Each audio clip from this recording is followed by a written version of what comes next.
Have my fellow actors been treating you guys nice? Yes, they've been very kind to us. To take anybody to the shed? They told all the secrets of the new season, so you can go ahead to it. They've already told everything. Dana tells everything. He wrote it, so take your cue up him.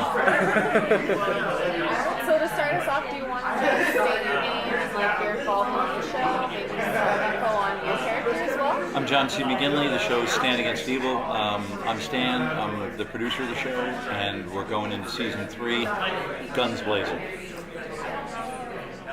Now they told us it was just 24 days of filming, which is everything's just crammed in. How do you like that? Just sort of falls to the wall. I've come to like that shooting schedule. At first, it's very disconcerting because it seems impossible and an invitation for mediocrity because pace and speed carry the day, not necessarily quality when you're looking at it on a schedule. So if there's 15 pages a day, that's absurd. And then you figure out how to do it. So the trade-off with IFC is that they give us very little money, but they give us creative autonomy. And so at this point, I'll take the creative autonomy so Dana and I can make the show as subversive as we want to.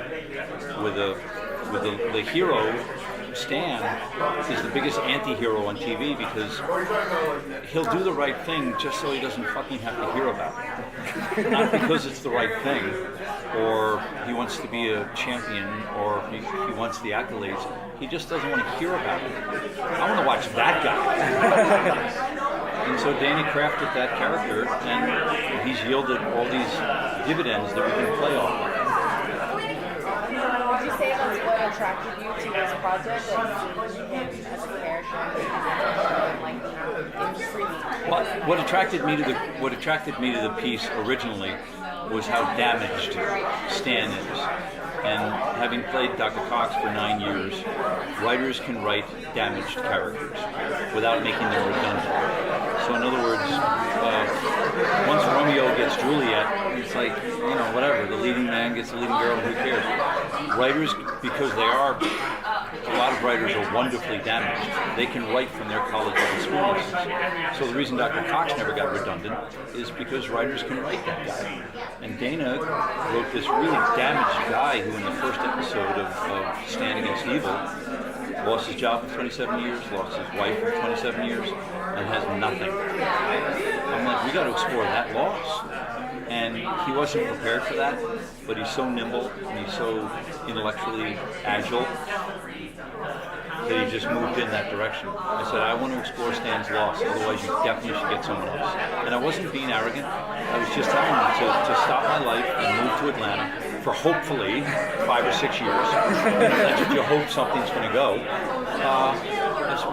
This guy can't just be Mr. Grouchy guy, because who cares? I'm changing the channel. I said, I want to see how he's reconciling this loss. Now, I'll play that guy. And Danny was true to his word. That's exactly what he did. So you speak very highly of how deep his character was. Was there anything specifically you did to prepare for this script? No, loss is immediately accessible to me. And it doesn't matter why, but it's immediately accessible. And so to not mind that, for an actor to have that, and for us not to dig into it and dust it off and look at it is a huge miscalculation. And so, in the first season, he was really fast and just happened. In the second season, we saw him actually time travel to try to change the way things were. Will it be continuing on into season 3, or will it sort of be able to? What Dana and I did with season 3 for Stan was that because, as you exactly put it, the first year was trying to reconcile loss, second year was trying to bring his wife back, and that all failed. And so he's left as this completely healthy failure. And so what's he supposed to do about that? And so what we did with season 3 was we decided that Stan, in order to move forward, would have to go against everything he's ever learned in his life. And for such a stubborn donkey like Stan to have to go against everything he's ever learned, which is anathema to him,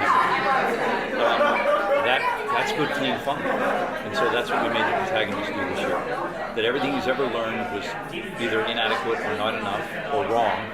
And so he was going to have to go against every instinct he ever had, which for Stan is arguably impossible, but that's what his journey is in season 3. And it yielded profound dividends. This movie has sort of evolved in that way. Always. You gotta remember, because Janet's so great, and she's kind of like in, screwball comedies are defined by the protagonist being a female, and because Janet is like Rosalind Russell and Kate Hepburn, she is very equipped to play a screwball tone, and Janet largely drives most of the narratives in Stan, where Stan becomes kind of reactionary. In Screwball, she has to initiate, and she's capable of doing that. And so we've catered the piece to play to Janet's strengths, which are Screwball, and that's an impossible tone to play. That's why hardly anybody does it. But Janet can do it with just great elan, and it looks like he's not even trying. What are maybe some things you can tell fans like they're going to expect from the new season? We went a little goofy on the witches and the wizards and the demons this year.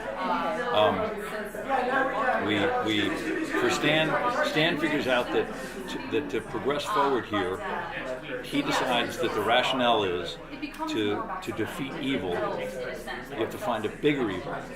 You got to find evil's boss and let it end. And the thinking was like with the Allies in World War II, they let Stalin, they were paired up with Stalin, who killed 40 million of his own people. They paired up with Stalin to beat Hitler. And Stalin's arguably the worst person in the history of the planet. And so Stan thinks, well, I can apply that to killing witches. And so he decides that to defeat evil, you got to find a bigger evil and let it in. And that's the arc. That's the Uber arc for this season. So it sounds like, talking to everybody else, it sounds like the whole thing is just a very fun time. It's not that fun.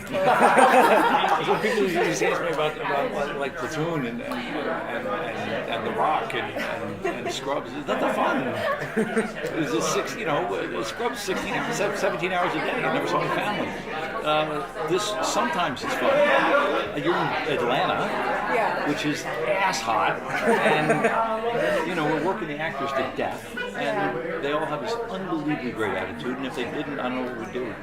But Billy Lawrence on Scrubs always had this production mantra that he wouldn't abide any assholes on the set, because it was a closed set, it was a closed hospital, everybody was right next to each other. And same with Stan, and we have no assholes on the set. Because it's not always fun, and you still have to make do. Sometimes it's a hoot, but sometimes it's 4 a.m. and a snake just crawls between your legs because we're out in the swamp. That's not that fun. For us New Yorkers, we're like, I don't want to see a snake. A snake just goes from my motherfucking leg. A snake. We were sugarcoating it. Maybe they're having more fun than I am. Maybe I should stop producing the piece. Final question, guys, with John C. What has been your favorite scene to film over the last 2 seasons? I would say that walk and talk we did, Janet and I did at the finale of season 2 in 208 last year.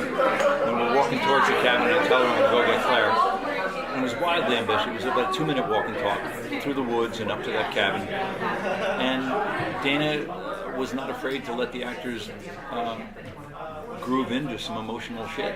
And for a 21-minute and 30-second half-hour horror sitcom to all of a sudden have the 2 leads start digging into some real stuff felt like a wild leap of faith, and everybody, the ratings shot up, and so we took that and we did it more this year, because it's what I was talking about before. It's almost everyone understands loss. I don't care if you're a kid on the playground. People understand loss as part of the human condition, and when we started to groove into that, the ratings went up. So guess what you groove into more? Loss. Well, yeah. Which is what I said at the fucking beginning. I'm going to explore loss. Yeah, because we saw Stan kind of go to that place towards in season 2 where he explored his loss with his wife and maybe even like staying in that spot, that space. And so will he deal with those emotions Yes. more? 100%. I thought that was really brilliant. I thought Dana, for him to do that in that the finale of season 2 was, it took some spine. You know, everybody wants you to chase witches and crack a joke, and he's like, well, no, what's going on? Yeah. Because McGinley's been talking about loss for 2 seasons now. Let's put some meat on the bone for him. I'm like, yeah, put some fucking meat on the bone. And it felt good. It felt really good. And we wove a lot of that tone into season 4. And all the actors ran with it. I'm looking forward to that. I can't wait for you to see it. Thank you so much. Cheers, you guys. Thank you.